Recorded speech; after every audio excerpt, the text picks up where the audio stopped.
गेली 12 वर्ष आपल्या जिल्ह्यामध्ये आमच्याच हक्कासाठी एक अन्यायग्रस्त म्हणून आम्ही लढतोय आणि या 12 वर्षानंतर सुद्धा आज पुन्हा एकदा आम्ही न्यायासाठी या ठिकाणी आलोय। या ठिकाणी उपस्थित असलेले ओबीसी, एससी, एनटी आणि बिगर आदिवासी समाज प्रवर्गातील सर्व कार्यकर्ते, खरं तर 12 वर्ष आम्हाला न्याय मागायला लागतोय हे आमच्यासाठी दुर्दैव आहे। 12 वर्ष का लागली याचा अभ्यास आम्ही खऱ्या अर्थाने अजून केलेला नाहीये। आज या ठिकाणी आपण एक शॉर्ट नोटीस दिली आणि एक शॉर्ट नोटीसवर एवढी लोक आलेली आहेत, परंतु आपली सगळ्यांची जबाबदारी आज वाढलेली आहे। या ठिकाणी तुम्ही सगळे आल्यात, एक व्हॉट्सअपच्या मेसेजवर आलेले आहेत, एक छोटंसं आवाहन केलं होतं, परंतु या ठिकाणी तातडीने बोलवण्याचं कारण असं होतं की महाराष्ट्र विधिमंडळाचं अधिवेशन सुरू आहे। त्याचबरोबर या ठिकाणी आपल्या समाजातील जे कंत्राटी शिक्षक आहेत त्यांच्यावर अन्याय झालेला आहे। खरं तर हा लढा 17 संवर्गाच्या 17 प्रकारच्या नोकऱ्यांचा आहे, परंतु ह्या शिक्षकांची प्रायोरिटी होती आणि अधिवेशन सुरू आहे म्हणून आपण तातडीचा हा मोर्चा ठेवलेला आहे। पुढचं आंदोलन याची दिशा आता थोड्या वेळाने ठरेलच, परंतु आज आपण या ठिकाणी का आलेलो आहोत, बऱ्याच कार्यकर्त्यांना माहिती असेल किंवा नसेल की गेल्या 12 वर्षापूर्वी या जिल्ह्यातलं आमचं अस्तित्व शून्य करून टाकलेलं आहे। पेसा नावाचा जो कायदा आहे तो कायदा खऱ्या अर्थात तो कायदा आहे, परंतु त्या कायद्याचा वेगळा अर्थ लावला गेला आणि वेगळ्या पद्धतीचा सामाजिक दबाव, राजकीय दबाव करून त्याचा वेगळा अर्थ लावून आमच्यावर अन्याय केलेला आहे की आमच्या ज्या सर्वसामान्याच्या, ओबीसीच्या, एससीच्या, एनटीच्या आणि सर्वसामान्य लोकांच्या ज्या 17 प्रकारच्या नोकऱ्या आहेत, आमच्या गावचा कोतवाल सुद्धा, पोलीस पाटील सुद्धा आमचा ठेवला नाही आणि आम्हाला शून्यावर आणलेलं आहे। हे गेल्या 12 वर्षापूर्वी 2014ला घडलं। त्या तत्कालीन जे राज्यपाल होते त्या राज्यपालांनी एक अध्यादेश काढला आणि शासनाने आदेश काढले आणि आम्हाला शून्य करून टाकलं। खरं तर आमची आरक्षणाची लढाई आहे। या जिल्ह्यामध्ये आम्हाला 15% आरक्षण असायला पाहिजे, ओबीसीला, एससीला 13% असायला पाहिजे, प्रत्येक संवर्गाला आरक्षण दिलेलं आहे, परंतु आमचं सगळं आरक्षण काढून घेतलेलं आहे आणि म्हणून 2014 पासून आपण सातत्याने मोर्चा काढतोय, आंदोलन करतोय। आज आपल्याला सर्वसामान्याच्या नोकऱ्या काढल्या, आमचा शिक्षक, ग्रामसेवक, आरोग्य सेवक, वनपाल अशा ज्या सर्वसामान्याच्या नोकऱ्या होत्या त्या नोकऱ्या काढून घेतलेल्या आणि 100% एका समाजाला आरक्षण दिलं गेलं, हे संविधानिक नाही। अशा पद्धतीची बोंब आम्ही 2014ला मारली आणि आज आम्ही ते आरक्षण 50% आणलेलं आहे। सुप्रीम कोर्टमध्ये आपल्याला माहिती आहे आपली लढाई सुरू आहे, परंतु सुप्रीम कोर्टात लढाई सुरू असताना सुद्धा शासन आपल्या बळाचा वापर करून आदेश काढते आणि आम्हाला बेदखल करण्याचा प्रयत्न या ठिकाणी सुरू आहे। खरं तर पेसा म्हणजे काय आपल्या बऱ्याच लोकांना माहिती नसेल। पेसा या शब्दाचा अर्थ असा आहे panchayat extension in schedule areas, म्हणजे पंचायत क्षेत्र विस्तार कायदा येतो त्याचा आणि आपल्या आरक्षणाचा काही एक संबंध नाहीये। या पेसाच्या अंतर्गत हा कायदा 1996ला आला आणि 1996ला आम्ही स्वीकारलेला आहे, कारण 1996ला आमचं सरपंच पद काढून घेतलं, आमचं पंचायत समितीचं सभापती पद काढून घेतलं, जिल्हा परिषदेचं अध्यक्षपद काढून घेतलं, इथली खासदारकी काढून घेतली, आमदारकी काढून घेतली। हे 1996 पासून झालेलं आहे आणि 1996ला पेसा आला आणि आम्ही तो स्वीकारलेला आहे। ग्रामपंचायत स्तरावर 50% पेक्षा जास्त सदस्य हे एसटी समाजाचे असावेत असं पेसा म्हणतो, ग्रामसभेला जास्त अधिकार द्यावेत असं पेसा म्हणतो आणि याच्यामध्ये जे त्या गावामध्ये राहतात, या जिल्ह्यामध्ये राहतात त्या प्रत्येक स्थानिक नागरिकाचा अधिकार आहे, हा पेसा आहे।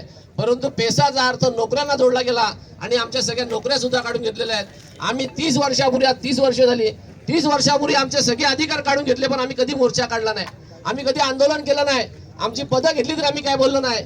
पण 2014ला जेव्हा आमच्या पोटावर लाथ मारली तेव्हा मात्र आम्ही पेटून उठलो आणि हा जो लढा आहे आमचा संविधानिक लढा आहे, आमचा जो हक्क आहे आदिवासी समाजाला आम्ही कधीच विरोध केला नाही। करायचं असतं तर 1996ला केला असता, कारण आमची सगळी पदं काढून घेतलेली आहेत।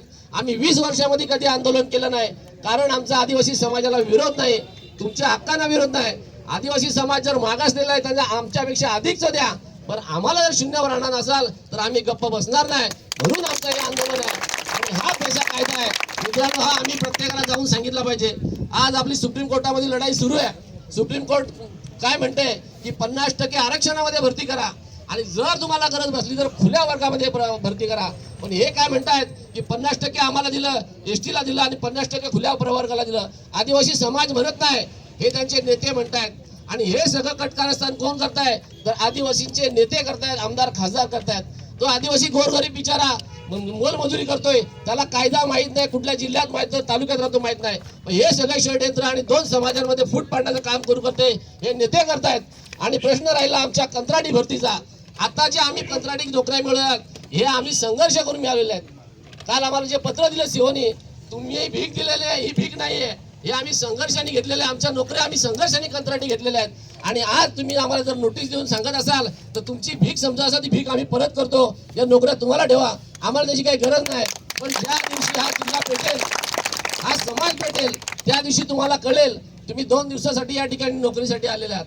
हा जिल्हा आमचा आहे, आम्ही इथे राहतो, 50-50, 100-100 वर्ष राहतोय आणि तुम्ही या ठिकाणी आम्हाला शून्य म्हणताय, ही अतिशय चुकीची गोष्ट आहे.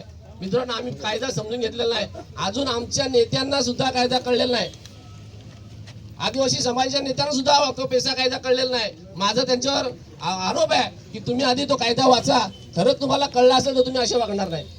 या ठिकाणचे आमदार राजेंद्र गावित आहेत, आपल्या मंचावर येऊन त्यांनी आश्वासन दिलं आणि आज काय परिस्थिती आहे त्याच्या उलट ते वागतायत. परंतु गावित साहेबांना आपण या ठिकाणी सांगितलं पाहिजे की 2014ची निवडणूक आठवा. 2014ला तुमचा पराभव कोणी केला, कसा झाला हे तुम्ही आठवा. त्यानंतर तुम्ही आमच्याशी हात जोड मिळवणी केली, आम्ही तुम्हाला पुन्हा पाठिंबा दिला, तुमचा शब्द पाळला, तुमचा विश्वास ठेवला. पण आज तुम्ही पडद्यामागून पुन्हा जर ते करणार असाल तर हा या जिल्ह्यातला बिगर आदिवासी समाज पुन्हा एकदा तुम्हाला तुमची जागा दाखवणार, असा जाहीर आमचा इशारा आहे. हेमंत सवरा साहेबांच्या घरी आम्ही गेलो,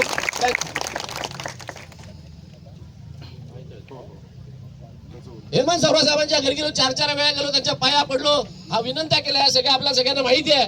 साहेब, तुम्हीच आमचे आश्रय देते, तुम्ही एक चांगले शिकलेले डॉक्टर आहात आणि तुम्ही याच्यावर तोडगा काढू शकता. हेमंत सवरा साहेब बोले आम्ही तुम्हाला न्याय देतो. पण न्याय कोणाला दिला? आम्हाला न्याय दिला नाही, समाजाला न्याय दिला. आणि तुमच्या मनात जर तसं नसेल तर पुन्हा एकदा आम्हाला बोलवाल, आम्ही येऊ तुमच्या पायाशी. पण आम्हाला जर न्याय मिळणार नसेल तर आम्ही सुद्धा आमचा जो काय पुढची जी काय भूमिका आहे ती आम्ही निश्चित ठरवू. या आमच्या जिल्ह्याचे पालकमंत्री ओबीसी आहेत, गणेशजी नाईक साहेब ओबीसी आहेत. इकडे वाढवण बंदर होते, बुलेट ट्रेन होते, हायवे चालू आहेत. नाईक साहेबांचं लक्ष कदाचित त्याच्यावर असेल. अरे इथला ओबीसी चिरडला जातोय, इथल्या ओबीसीचं अस्तित्व शून्य झालंय. कुठे आहेत पालकमंत्री? आमच्या नेत्यांना काय चाललंय जिल्ह्यामध्ये अजून माहित नाही. हे वाढवण बंदर असेल काय असेल आम्हाला त्याचा काही फायदा नाही, पण आमचा समाज उद्ध्वस्त होतोय. एक ओबीसी पालकमंत्री असताना या ठिकाणचा ओबीसी उद्ध्वस्त होतोय, हे आमच्यासाठी दुर्दैव आहे. म्हणून आपण आज ठरवायचं आहे की काही फायदा, आपण हेमंत सवरांच्या घरी गेलो म्हणून आपल्याला नोकरी मिळाली, आम्ही आंदोलन केलं म्हणून आम्हाला तुम्ही कंत्राटी घेतलाय आणि तुम्ही आम्हाला भीक दिल्यासारखं म्हणत असाल. काल आम्हाला जे पत्र दिलं तर आम्ही तुमच्यावर उपकार केलेत. अरे असं असेल तर आपण नोकरीचा राजीनामा द्यायला तयार आहोत, सोडायला तयार आहोत ना. त्याच्यानंतर काय करायचं या लोकप्रतिनिधींचं?